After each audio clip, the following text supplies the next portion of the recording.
tous et bienvenue pour votre émission L'Instant Bible. Aujourd'hui, nous allons parler d'un sujet vraiment passionnant, les prophéties bibliques et leur accomplissement. Comment des textes écrits il y a des siècles peuvent-ils prédire des événements avec précision ?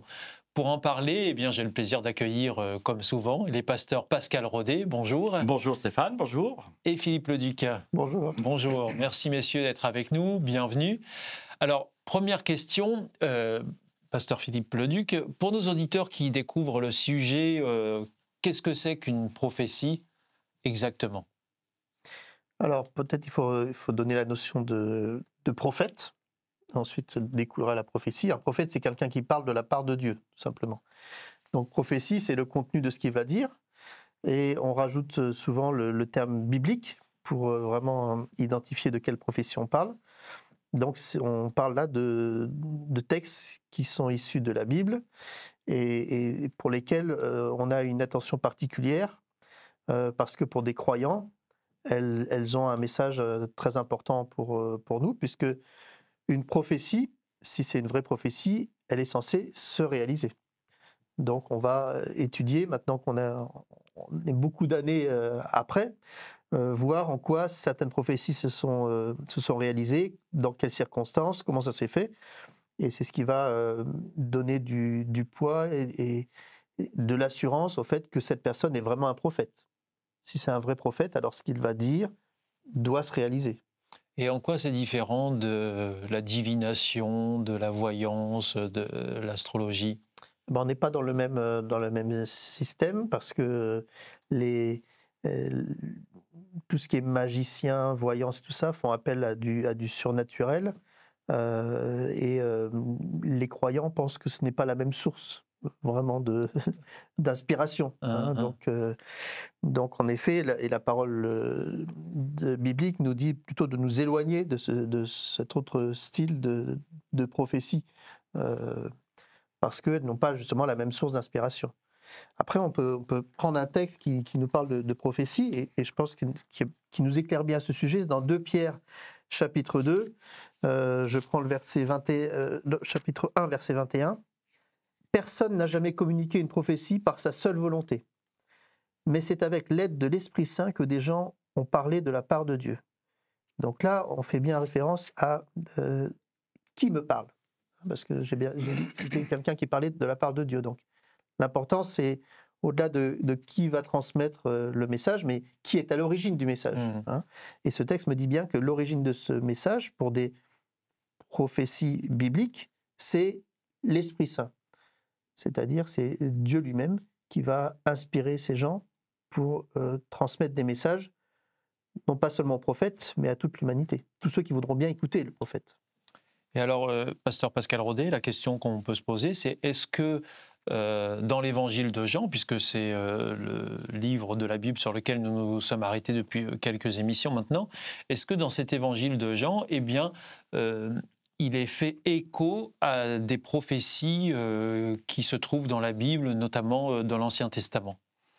Il y a en effet beaucoup d'échos sur les prophéties de l'Ancien Testament dans l'évangile de Jean, mais pas que.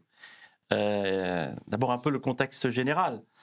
À l'époque de l'évangile de Jean, à l'époque de Jésus, il y avait une prophétie qui était largement attendue par l'ensemble de la population, c'est l'arrivée du Messie, un personnage qui doit venir pour représenter Dieu, qui est celui qui va apporter la paix, celui qui va apporter le soutien. Et donc ça, c'est une attention particulière. Et pourquoi est-ce que tout le monde attendait l'arrivée du Messie alors comme ça ? Parce que c'est une prophétie qui a été longuement annoncée dans l'Ancien Testament. Plusieurs prophètes, alors on revient, comme disait le pasteur Philippe Leduc tout à l'heure, des prophètes de l'Ancien Testament qui ont donc parlé au nom de Dieu, comme son nom l'indique, ont annoncé qu'il devait y avoir quelqu'un qui arrivait. Il a même été, dans plusieurs textes, un élément très intéressant, c'est que celui qui doit arriver, le Messie, c'est un peu Élie qui va revenir.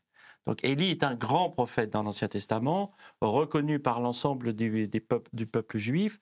Et là, on annonce son arrivée, son retour, un peu comme l'équivalent. Et donc, c'était une forte attente de la part du peuple juif, voire même quelques prophéties qui sont liées un peu au lieu où il va arriver. Je prends un exemple parmi tant d'autres. Je prends le prophète Michée, au chapitre 5, au verset 1. À toi, Bethléem, Ephrata, toi qui es petite parmi les milliers de Juda, de toi sortira pour moi celui qui dominera sur Israël et dont l'origine remonte au lointain passé. On est ici au jour de l'éternité, pour finir. On est ici dans un texte qui est assez étrange, en tous les cas, dans le sens où Michée parle de quelqu'un qui va venir, qui vient de Bethléem.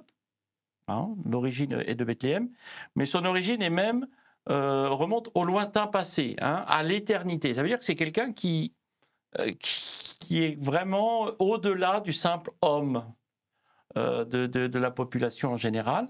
Donc là, c'est une prophétie qui annonce l'arrivée de quelqu'un de Bethléem, et forcément, rien que ce verset-là, l'ensemble des Juifs savaient qu'il devait y avoir quelqu'un qui venait de Bethléem.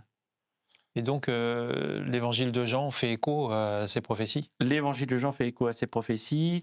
À travers une personne en particulier? À travers une personne en particulier, c'est Hérode qui veut savoir, où il annonce en effet il y a un Messie, et on lui dit, ah ben si, il y a un endroit précis dans l'Ancien Testament où on annonce d'où il va venir, c'est Bethléem. Et donc forcément, d'un seul coup, il faut faire quelque chose, je ne veux pas qu'on puisse prendre mon trône, parce qu'on pensait que le Messie allait être le roi d'Israël, comme annoncé, mais en vrai. Et donc pour Hérode, ça devenait très inquiétant, parce que ça voulait dire quelqu'un est en train de prendre ma place. Et il a voulu essayer de tuer en effet tous les enfants qui sont nés à Bethléem, en espérant que le Messie annoncé serait dans ces enfants-là. Voilà un peu une réaction malheureuse d'une prophétie qui était pourtant une prophétie positive, puisque c'est l'annonce du Messie. Alors, pasteur Philippe Leduc, ces prophéties et les questions qu'elles suscitent, on peut aussi se demander comment est-ce qu'on peut être sûr qu'une prophétie annoncée dans l'Ancien Testament des siècles auparavant soit vraiment celle qui nous parle d'une personne dans laquelle on est en présence? Comment est-ce qu'on peut être sûr de ça? Oui, alors pour les chrétiens, ce Messie, c'est Jésus. Et il se trouve que dans les évangiles, notamment dans celui de Jean, on trouve un texte où Jésus lui-même va parler de ce sujet pour lequel on est là. Donc je trouve cela dans Jean chapitre 5, verset 39. C'est Jésus qui parle et qui dit « Vous étudiez les livres saints et vous pensez trouver en eux la vie avec Dieu pour toujours. Et ce sont les livres saints qui me rendent témoignage, dit Jésus. » Donc Jésus est en train de dire que les textes que vous êtes en train de lire, et à l'époque forcément le Nouveau Testament n'était pas encore écrit, donc on parle de ces anciens livres, là où se trouvent les prophéties bibliques dont on parlait tout à l'heure, ou ce qu'on appelle aussi les prophéties messianiques, celles qui annoncent justement le Messie. Et Jésus est en train de dire que dans ces textes-là, eh bien, tous ces textes rendent témoignage de lui, dit Jésus. Donc, alors c'est vrai que c'est un peu bizarre que la preuve est faite par la personne elle-même. Oui. mais si on croit que Jésus est vraiment ce Messie, ben, il va confirmer, si on veut, notre croyance. En disant, et après, il faut étudier plus en détail ces prophéties, voir, en effet, il y a beaucoup de choses qui coïncident avec la vie de Jésus. Et donc, c'est pas étonnant qu'on puisse mettre ces choses en parallèle. Mais ce qui est un fait, là, dans le texte, Jésus lui-même dit, en fait, vous avez raison. Votre analyse des prophéties, elle est juste. En effet, ces textes-là rendent témoignage de moi. Alors, dans notre monde, pasteur Pascal Rodet, où tout doit être prouvé scientifiquement, aujourd'hui, tout est basé sur la science, quelle valeur peut avoir justement une prophétie pour quelqu'un qui est à la recherche de Dieu? À un moment donné, de toute façon, on ne pourra pas avoir une vérité absolue telle que la science le demande pour croire à quelque chose. Ça reste toujours un élément qui doit mettre en valeur ma foi de ce que je peux croire ou pas. Par contre, les Écritures, oui, peuvent m'aider à croire des choses. Comme le disait le pasteur Leduc, il y a à un moment donné les textes qui sont là pour m'aider à croire et à évaluer les choses. Je prends un exemple dans Romains au chapitre 15, où il y a ici Paul qui nous rappelle, Romains chapitre 15, verset 4, Or, tout ce qui a été écrit d'avance l'a été pour notre instruction, afin que, par la patience et par la consolation que donnent les Écritures, nous possédions l'espérance. En d'autres termes, il est en train de nous dire, allez dans les Écritures. Et à l'époque, le Nouveau Testament n'était pas écrit, donc référence uniquement sur l'Ancien Testament. Il était en train de dire aux croyants et aux chrétiens, allez voir les textes de l'Ancien Testament, et instruisez-vous auprès de ces textes. Réfléchissez, voyez ce qui est écrit, quel est le rapport avec ce que nous vous annonçons, la venue de Jésus, ce qu'il a fait, les miracles, sa relation avec ceux qui sont dans des difficultés sociales épouvantables. Je pense alors dans l'évangile de Jean à la Samaritaine, par exemple, à une femme on ne veut pas parler, et Jésus l'a fait. Toutes ces actions que Jésus a faites étaient annoncées ou étaient déjà dans la pensée de l'Ancien Testament, c'est-à-dire des textes qui rappellent que Dieu est amour, des textes qui rappellent qu'il doit y avoir un pardon qui doit être exprimé, des textes qui nous rappellent que Dieu est prêt à nous donner ce que nous avons besoin, encore faut-il qu'on soit dans cette relation avec lui. Et cette démarche-là, donc cette connaissance, cette lecture de l'Ancien Testament, des écrits, nous dit Paul, que nous possédions cette espérance. Donc ça doit créer en nous ça doit nous aider en tous les cas à créer cette espérance vis-à-vis de Dieu, du Christ et de la vie éternelle. Alors, pasteur Philippe Leduc, justement, aujourd'hui, il y a beaucoup de gens qui sont inquiets sur leur avenir. Est-ce que ces prophéties accomplies qu'on retrouve dans la Bible peuvent nous aider à avoir confiance dans l'avenir, dans le futur proche ou lointain même? Alors oui, et j'ai un très joli texte, un très joli verset qui parle de ça, et j'aimerais vous le lire tout simplement, Jérémie 29, verset 11. C'est Dieu qui parle, au travers donc de la bouche du prophète Jérémie. « Oui, moi le Seigneur, je connais les projets que je forme pour vous. Je le déclare, ce ne sont pas des projets de malheur, mais des projets de bonheur. Je veux vous donner un avenir plein d'espérance. » Alors vous voyez, on pourrait dire que c'est une sorte de prophétie, hein, c'est une déclaration importante. Et vous voyez qu'on ne parle pas toujours de prophéties qui se sont accomplies dans le passé, qui font référence à des choses bien, bien lointaines. Là, on nous parle d'avenir, on nous parle de projets.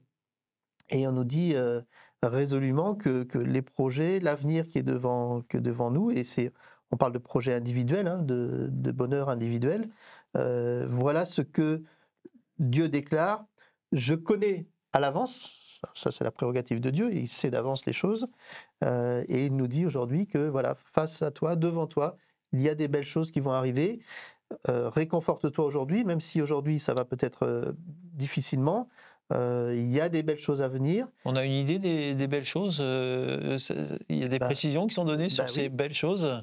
On nous dit projet de bonheur, projet de paix, d'espérance. Ça veut dire que derrière les nuages d'aujourd'hui, il y a des choses qui sont bonnes. Donc, sous-entendu, accroche-toi, ne relâche pas ta confiance en Dieu, parce que lui-même dit que les bonnes choses sont à venir. Et dans un avenir qui n'est pas forcément lointain. Ça peut être un avenir très proche.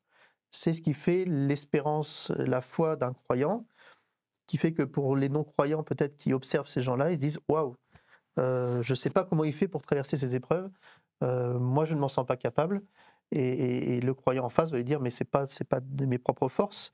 C'est parce que justement, je prends au sérieux ces paroles-là. Et j'ai entendu ce que Dieu me dit. Et c'est ce qui me permet de traverser ces épreuves. » Eh bien, chers amis, nous avons vu aujourd'hui que les prophéties ne sont pas de simples prédictions, mais des messages de Dieu pour nous guider et nous donner confiance. Leur accomplissement nous montre que nous pouvons faire confiance à la Bible et à ses promesses pour notre vie.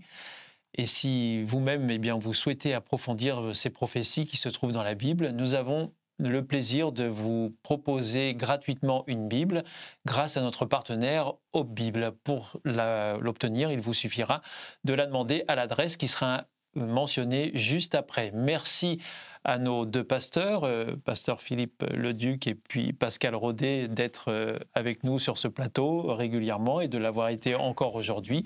Merci aussi pour vos éclaircissements et on se retrouve la semaine prochaine pour un nouveau numéro de l'Instant Bible. Merci, au revoir. Au revoir.